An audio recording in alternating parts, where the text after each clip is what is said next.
एक मुलगा आपल्या आईवडिलांसोबत राहत होता. काही काळानंतर त्याचं लग्न होतं आणि लग्न झाल्यावर त्याची बायको तेव्हा ज्याच्या घरी येते तेव्हा तो त्याच्या आईवडिलांपासून दुसऱ्या ठिकाणी जाऊन राहू लागतो. मात्र त्या ठिकाणी त्याचे दारुडी मित्र त्याच्या घरी येऊ लागतात आणि याच दरम्यान त्या मुलाच्या घरामध्ये जे कांड सुरू असतात ते ऐकून तुमच्या तळपायाची आग मस्तकात जाईल.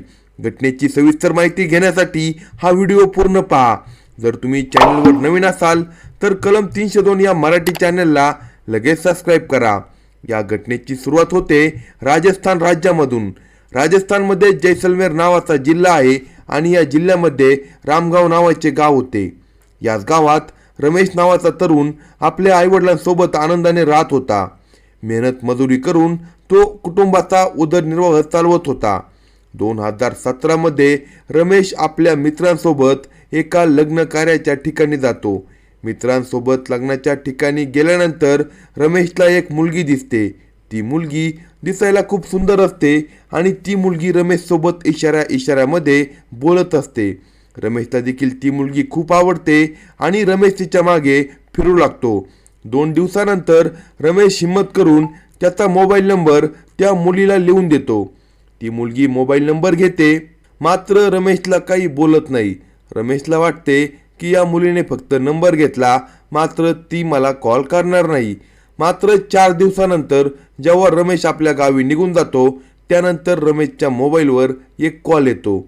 जेव्हा रमेश विचारतो आपण कोण बोलत आहात, तेव्हा तिकडून ती मुलगी म्हणते मी तीच मुलगी बोलत आहे ज्या मुलीला तुम्ही नंबर दिला होता. आणि अशा प्रकारे रमेश खूप खुश होतो आणि पूजा नावाची ती मुलगी देखील रमेशसोबत तासनतास फोनवरती बोलू लागते.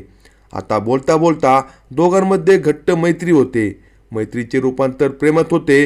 आता पूजा नावाच्या त्या मुलीला जेव्हा वाटते तेव्हा ती रमेशला बोलावून घ्यायची आणि रमेश देखील तिच्या प्रेमात वेडा झाला होता. तो कधीही तिला भेटण्यासाठी वाटेल तिथे जायचा. घरच्यांना चोरून लपून हे दोघेही भेटू लागले होते आणि दोघांमध्ये आता शरीर संबंध बनू लागले होते. दोघांनी विचार केला होता आता जगायचं तर सोबत आणि मरायचं सुद्धा सोबतच. दोघांनी एक दुसऱ्यासोबत राहण्याचे वचन घेतले होते आणि लग्न करण्याचे स्वप्न ते दोघेजण बघू लागले होते. दोघांनी ठरवलं होतं की आपण लग्न करू. तेव्हा रमेश पूजाला म्हणत होता तुझ्या घरच्यांना बोलून बघ, आपण लग्न करू. रमेशचं ऐकून पूजा या मुलाबद्दल तिच्या घरच्यांना बोलली, मात्र तिच्या घरचे ऐकत नव्हते आणि पूजा रमेशला सांगत होती की तुझ्या घरी शेती वगैरे जास्त नाही, तुझं राहायचं घर देखील ठीक नाही, त्यामुळे माझ्या घरचे इथे लग्न करायला मनाई करतात. मात्र रमेश म्हणतो काय फरक पडतो, जर तू माझ्यावर खरं प्रेम केलं असेल तर तू नक्की लग्नाला होकार देशील. घरच्यांशी आपल्याला काही घेणं नाही. तू माझ्यावर प्रेम करते, मी तुझ्यावर प्रेम करतो, दोघेही लग्न करू. जरी माझ्याकडे आत्ता काही नाही तरी आपण मेहनत मजुरी करून चांगलं घर बांधू आणि सुखाचा संसार करू. आता पूजा देखील रमेशवरती प्रेम करत होती आणि रमेशच्या गोष्टींवरती ती विश्वास ठेवू लागली आणि तिने देखील ते स्वीकार केले की रमेशसोबत लग्न करायचे, मेहनत मजुरी करायची आणि दोघांनीही प्रेमाने राहायचे. पूजा पुन्हा एकदा तिच्या घरच्यांना लग्नासाठी आग्रह करू लागते, मात्र घरच्यांचा या लग्नाला स्पष्ट नकार असतो. शेवटी रमेश म्हणतो की आपल्याला आता पळून गेल्याशिवाय पर्याय नाही. शेवटी 2019 मध्ये पूजा आणि रमेश दोघेही पळून जातात आणि लव्ह मॅरेज करून घेतात. लव्ह मॅरेज केल्यानंतर घरच्यांचा या गोष्टीला विरोध होता, त्यामुळे रमेश आणि पूजा हे दुसऱ्या ठिकाणी राहू लागतात. लग्न झाल्यानंतर काही दिवस ते दुसरीकडे राहतात. त्यानंतर रमेश त्याच्या बायको पूजाला त्याच्या स्वतःच्या घरी घेऊन येतो. त्याच्या आईवडिलांसोबत त्याच्या बायकोसोबत तो आता राहू लागतो. त्यानंतर रमेश त्याच्या बायको पूजाला त्याच्या स्वतःच्या घरी घेऊन येतो. त्याच्या आईवडिलांसोबत त्याच्या बायकोसोबत तो आता राहू लागतो. रमेश दिवसभर मेहनत मजुरी करायचा, संध्याकाळी घरी यायचा आणि त्याच्या बायकोसोबत प्रेमाने राहायचा, त्याच्या कुटुंबासोबत प्रेमाने राहायचा. सुरुवातीचे हे दिवस असे सुरू होते. बघता बघता रमेश आणि पूजाला एक मुलगा झाला. हळूहळू दुसराही मुलगा झाला. तोपर्यंत रमेश ठीकठाक होता. नियमितपणे कामावर जायचा, तिथे काम करायचा, घरी यायचा आणि त्याची बायको पूजासोबत व्यवस्थित राहायचा. मात्र आता रमेश आणि पूजाच्या लग्नाला 3-4 वर्ष होऊन गेले होते. आता रमेश जो होता तो त्याच्या मित्रांसोबत मेहनत मजुरी करायला गेल्यानंतर त्या ठिकाणी दारू पिऊ लागला होता. त्याच्या मित्रांनी त्याला दारूची सवय लावली होती. थोडं थोडं करता करता रमेश आता दारूच्या आहारी गेला होता आणि तो त्या ठिकाणी दारू पिऊ लागला होता. हळूहळू त्याचं दारूचं प्रमाण इतकं वाढत गेलं की रमेशला दारू पिल्याशिवाय आता काही सुचत नव्हतं. शेवटी रमेश मेहनत मजुरी करायचा, 400 रुपये रोज कमवायचा आणि 200 रुपये दारूमध्ये घालवायचा. बाकीचे 200 रुपये घरी द्यायचा. त्यामुळे रमेशचे आईवडील त्याला म्हणत होते, तू दारू सोडून दे, दारू तुझ्या तब्येतीसाठी चांगली नाही आणि जर तुला दारूची सवय लागली तर तू घर खर्च कसा चालवणार. मात्र काही केल्या रमेश सुधारायचं नाव घेत नव्हता, आईवडिलांचं ऐकत नव्हता.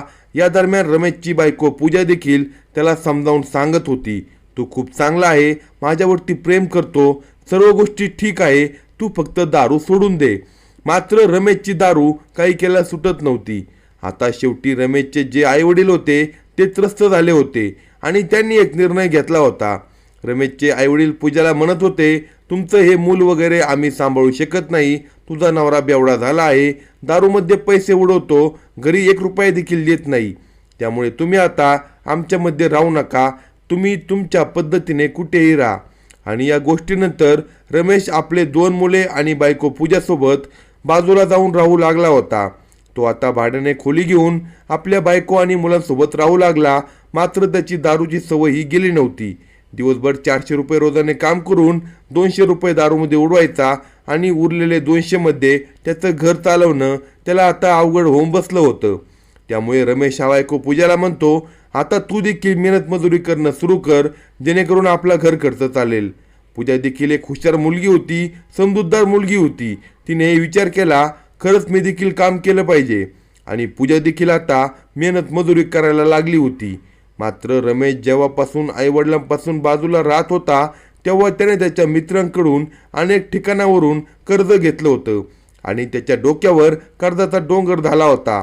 त्यातल्या त्यात त्याला दारूची सवय होती आणि त्याने ज्या मित्राकडून 10,000 रुपये घेतले होते तो मित्र आता रमेशला भेटतो आणि रमेशकडे पैसे मागू लागतो. तेव्हा रमेश म्हणतो, मी आता माझ्या बायको मुलांसोबत एकटा राहतो, आमचा घर खर्च चालवणं देखील मुश्किल आहे, त्यामुळे मी तुझे 10,000 रुपये लगेच देऊ शकत नाही. तेव्हा त्याचा मित्र म्हणतो, मी ऐकलं आहे तुझी बायको पूजा म्हणजे माझी वहिनी आता मेहनत मजुरी करू लागली आहे. तेव्हा रमेश म्हणतो, हो, घर खर्च चालवण्यासाठी मेहनत मजुरी करणं गरजेचं आहे. मात्र त्याचा मित्र म्हणतो, आता दोघे तुम्ही कमावत आहात तर मला माझे पैसे देऊन टाक. मात्र रमेशकडे कसलेही पैसे उरत नसायचे, कारण सर्व पैसा तो दारूमध्ये उडवत असायचा. तेव्हा रमेशचा मित्र रमेशला म्हणतो, मी तुला 10,000 रुपये सोडून देऊ शकतो जर तू माझं एक काम केलं तर. रमेश म्हणतो, मला काय काम करावं लागेल. तेव्हा त्याचा मित्र म्हणतो, तुझी बायको पूजासोबत मला काही वेळ घालवायचा आहे. असे बोलल्यावर रमेशला खूप राग येतो. रमेश जरी बेवडा असला तरी त्याच्या बायकोवर त्याचे खूप प्रेम होते. रमेश म्हणतो, तुझी हिंमत कशी झाली, पैशाबद्दल तू अशी डिमांड कशी करू शकतोस. रमेशच्या मित्रांनाही माहीत होऊन गेलं होतं की रमेशला दारूशिवाय काही होत नाही. रमेशचा मित्र त्याला सर्वात पहिले एक दारूची बाटली देतो आणि म्हणतो, अशी दारू तुला अनलिमिटेड मी 4 ते 5 दिवस फ्रीमध्ये पाहिजेल आणि वरती तुला दिलेले 10,000 रुपये देखील विसरून जाईल, फक्त माझ्यासाठी तेवढी गोष्ट कर. आता रमेश विचारात पडतो आणि त्याला त्या दारू पुढे दुसरं काही दिसत नाही.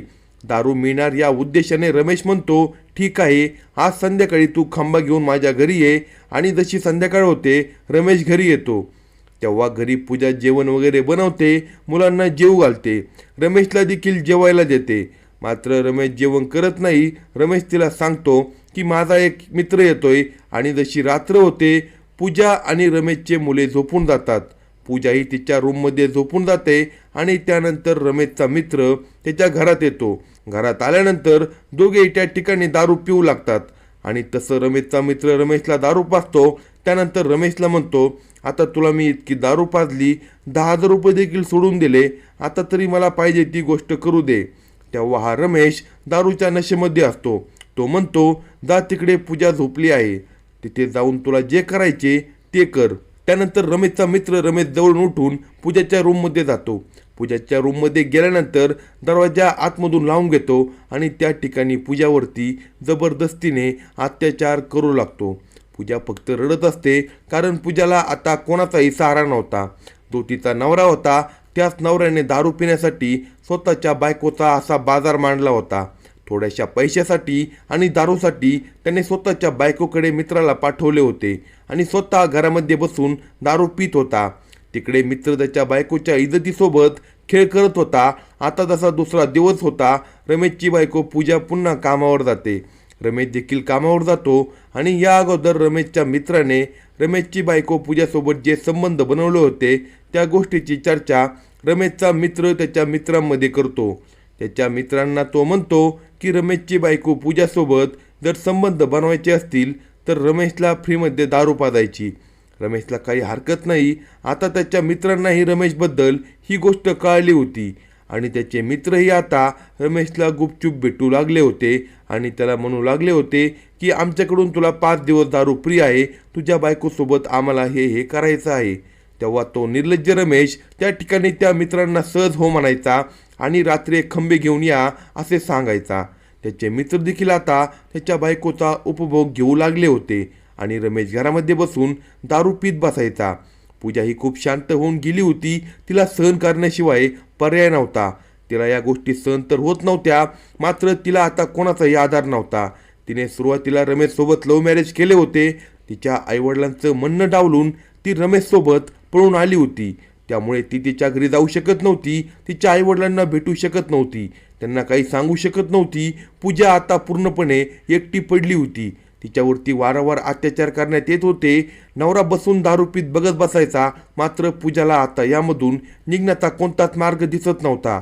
2019मध्ये रमेश आणि पूजाचं लग्न झालं होतं. आता 2025 सुरू होतं.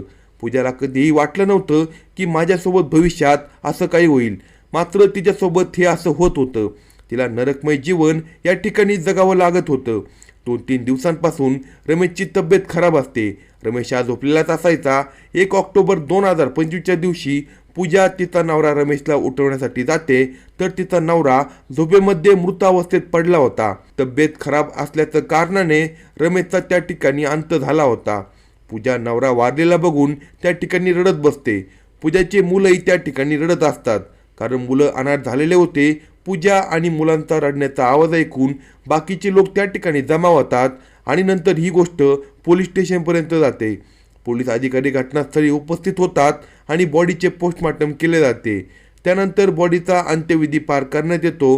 पूजा खूप रडत असते, मात्र तिच्या मुलांकडे बघून तिला वाईट वाटत असते.